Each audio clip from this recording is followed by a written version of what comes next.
예수께서 이르시되 나는 생명의 떡이니 내게 오는 자는 결코 줄이지 아니할 터이요 나를 믿는 자는 영원히 목마르지 아니하리라. 아멘. 우리에게 생명이 되시고 구원이 되시는 아버지 하나님 감사합니다. 지난밤도 은혜 가운데 우리를 품어주시고 쉼과 단잠을 허락하여 주심 감사합니다. 오늘도 주 안에서 말씀으로 기도로 시작하게 하심 감사합니다. 오늘도 우리를 찾아와 주시고 주인이 되시고 우리를 인도하시고 우리의 강한 손, 강한 팔이 되셔서 능력이 되어 주시고 힘이 되어 주시옵소서. 온전히 오늘도 주의 뜻을 깨닫고 기쁨으로 자원함으로 순종하는 하루가 되게 하여 주시옵소서. 예수님의 이름으로 기도합니다. 아멘. 오늘 우리에게 주신 하나님의 말씀은 구약성경 시편 10편 1절부터 18절까지 말씀입니다. 오늘은 하나님이 보이지 않을 때, 이런 제목으로 같이 말씀을 나눕니다. 때때로 우리가 하나님을 믿고 의지하고 또 기도하고 하나님을 경배하고 찬송하고 하지만 현실 가운데에서 하나님이 마치 출장 가신 듯 보이지 않을 때 하나님이 계신 것은 알겠는데 하나님이 왜 이유 없이 저렇게 악한 상황 가운데에서도 침묵하실까? 선하신 하나님이 당장 뭔가 역할을 하셔야 될 텐데 참 답답하고 안타깝고 오히려 악인들이 지배하는 세상처럼 보일 때가 있어요. 하나님의 정의는 과연 어디에 있을까? 악인들이 저렇게 활개치는데 하나님은 과연 침묵하는 것이 맞나? 이런 생각이 들 때가 있습니다. 그런데 그때에 오늘 지금 본문의 이 필자, 이 시인도 그러한 현실 앞에서 사람들이 하나님이 안 계신 것처럼 행동하는 그러한 것을 보면서 그가 어떻게 하냐? 바로 그 악인들을 하나님께 고발하는 내용이 오늘 본문의 내용이라고 할 수 있습니다. 그래서 그 악인들이 어떤 모습으로 하나님을 배신하고 하나님을 등지고 하나님을 우습게 여기는가 그걸 이야기하는데요. 악인들은 첫째 어떤 사람이냐? 하나님이 없다. 하나님이 없다. 이것이 이제 그들을 대변하죠. 그들의 계획과 그들의 일상과 그들의 기쁨과 모든 것 가운데 하나님이 함께하지 않아요. 이들은 오직 누가 왕이에요? 내가 왕이에요. 내가 주인이고 내가 왕이고 그리고 삶의 목적은 무엇입니까? 오직 누구를 위해서? 나를 위하여서. 오직 나의 기쁨, 나의 유익, 내 이익이 되면 피도 눈물도 없는 거죠. 수단 방법 가리지 않아요. 다른 사람이 어떤 피해를 보든 어떤 고통을 당하든 거기에 관심을 갖지 않아요. 그래서 이런 사람은 어떻습니까? 매우 이기적이죠. 자기 이익을 위하여서 그걸 위해서는 열심을 다하죠. 다른 사람은 전혀 신경 쓰지 않습니다. 매우 이기적이고 자기 사랑으로 충만해요. 어디에도 하나님이 계시지 않습니다. 하나님이 보이지 않습니다. 이들은 하나님은 나를 보지도 않고 듣지도 않고 간섭하지도 못하신다. 내가 주인이고 나는 모든 것을 다 내가 이룰 수 있다. 이런 사람이에요. 그러나 성도는 어떤 사람일까요? 믿음이 있다는 것은 무엇일까요? 바로 이 무신론자들하고는 전혀 다르게 매사의 모든 일에 하나님이 계신다. 이걸 믿는 거예요. 한번 따라서 합니다. 하나님이 계신다. 하나님이 계신다. 이것을 믿는 사람이 어떤 순간에도 낮에도 밤에도 악인들이 활개치는 그때에도 하나님은 이것을 알고 계신다. 보고 계신다. 그리고 하나님은 심판하신다. 매사의 모든 일에 하나님을 의식하는 사람. 바로 이게 의로운 사람이요, 경건한 사람이요, 온전한 성도라고 할 수 있습니다. 설령 이해할 수 없이 억울하게 감옥에 들어가 있을 때에도 하나님을 부인하지 않고 하나님을 원망하지 않았던 요셉처럼. 요셉이 억울하게 감옥에 들어가죠.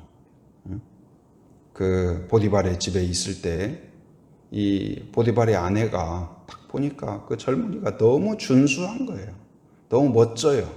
말하는 것도, 그리고 일하는 것도, 그리고 외모도. 그래서 그를 자꾸 유혹해요. 사람들을 다 내보내고 유혹을 하는데 이 요셉이 뿌리치고 도망치죠.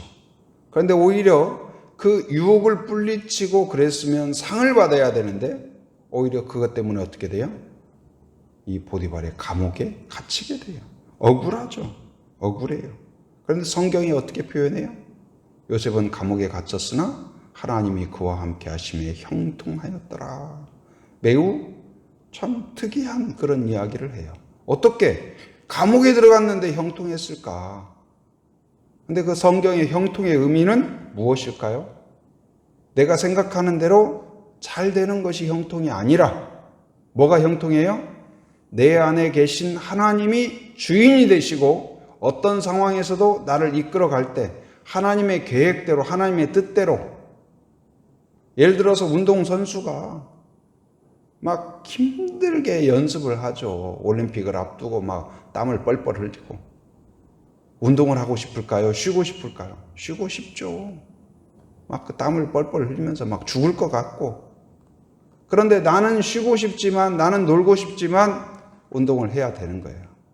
그런데 그 가운데에서 그 코치의 계획대로 그 운동선수가 기량이 올라가고 그것이 그 선수의 형통인 거예요.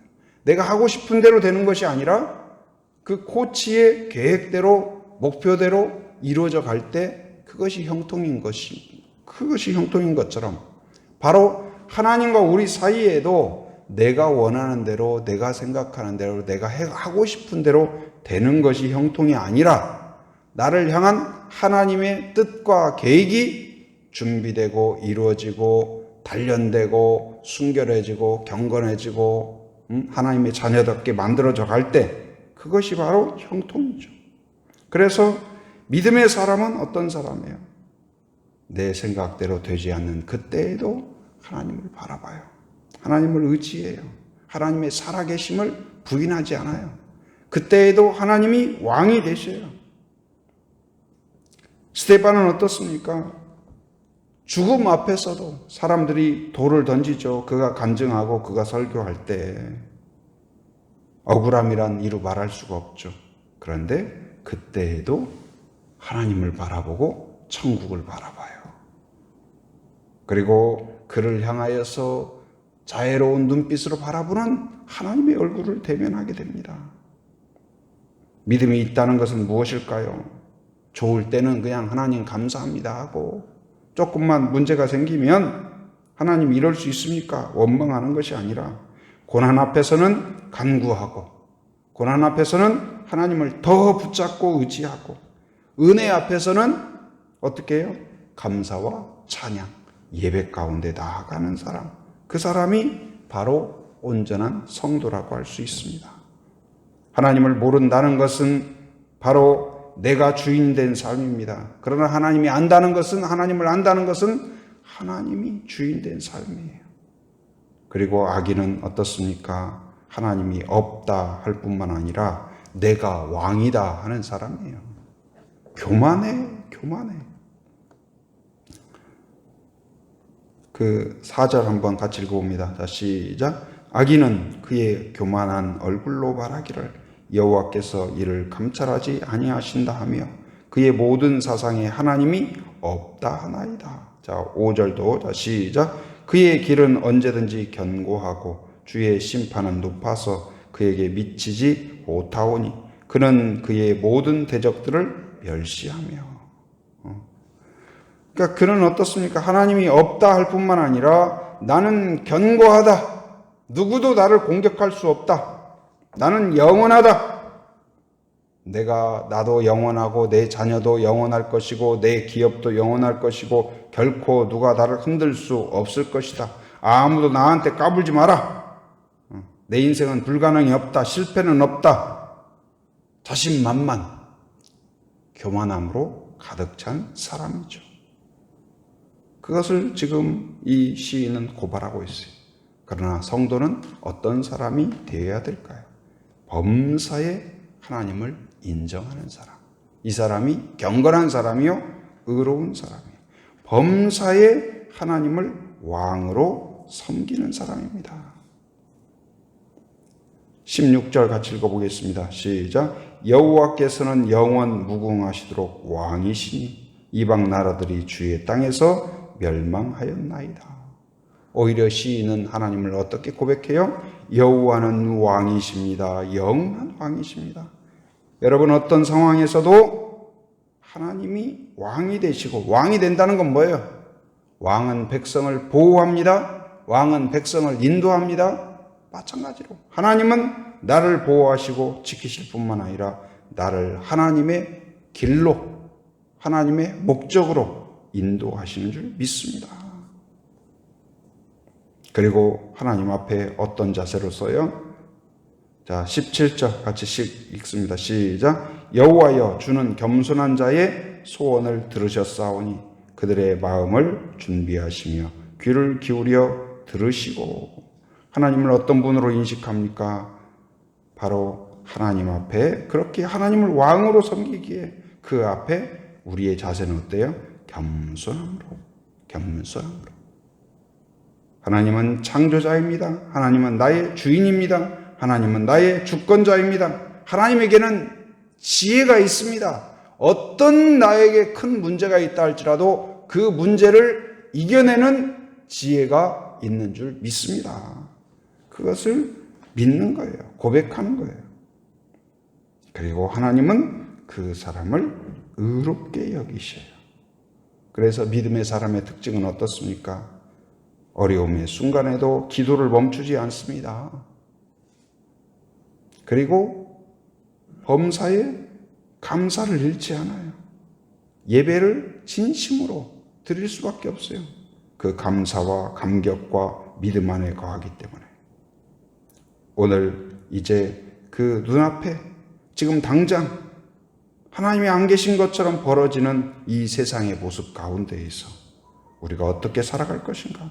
오늘 시인처럼 그 악한 상황에 휩쓸려 가거나 세상을 닮아가거나 너희들만 그러냐?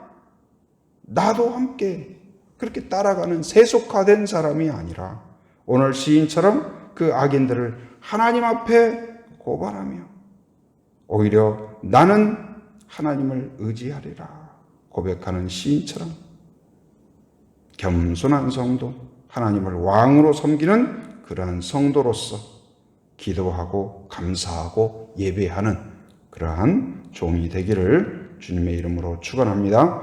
은혜로우신 아버지 하나님 감사합니다. 오늘 또 저희를 깨우셔서 하나님 앞에 나와 기도할 수 있도록 은혜 주신 것 감사합니다. 오늘 시인이 하나님이 보이지 않을 때 악인이 세상을 다스리는 것처럼 보이는 그때에 절망하지 않고 하나님을 향하여 호소하는 모습을 보았습니다. 하나님, 그 악인들이 내가 왕이다, 내가 모든 것을 할 수 있다, 그러한 무신론과 교만으로 쌓여있는 그때에도 바로 믿음의 사람은 하나님을 의지하고 하나님을 왕으로 섬기며 겸손하게 하나님을 의지하는 모습을 보았습니다.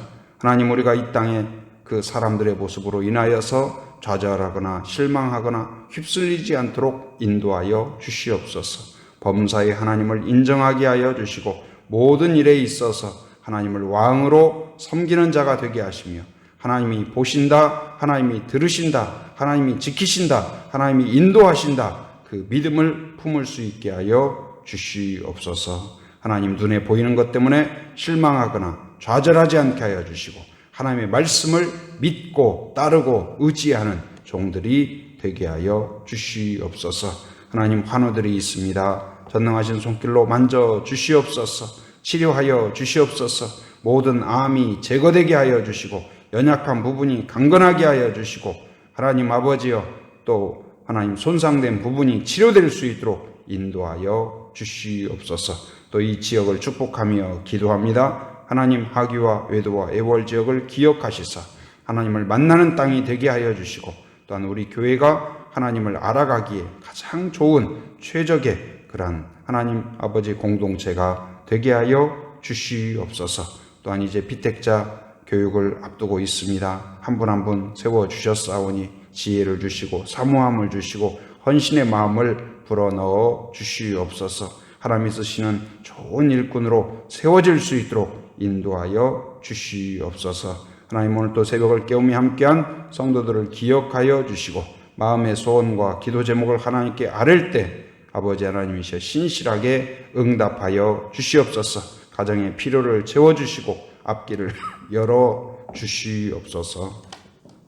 또한 오늘 또 삶의 현장을 살아가는 모든 성도들 안전과 건강을 지켜주시고 하나님 악한 세력을 막아주시옵소서. 해외의 육지의 군에 있는 가족들, 자녀들, 성도들을 기억하시사 오고 가는 모든 소식마다 복된 소식 되게 하여 주시옵소서.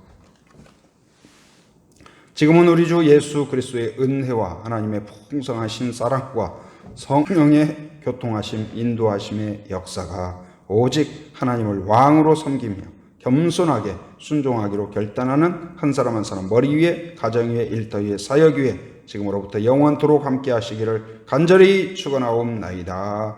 아멘.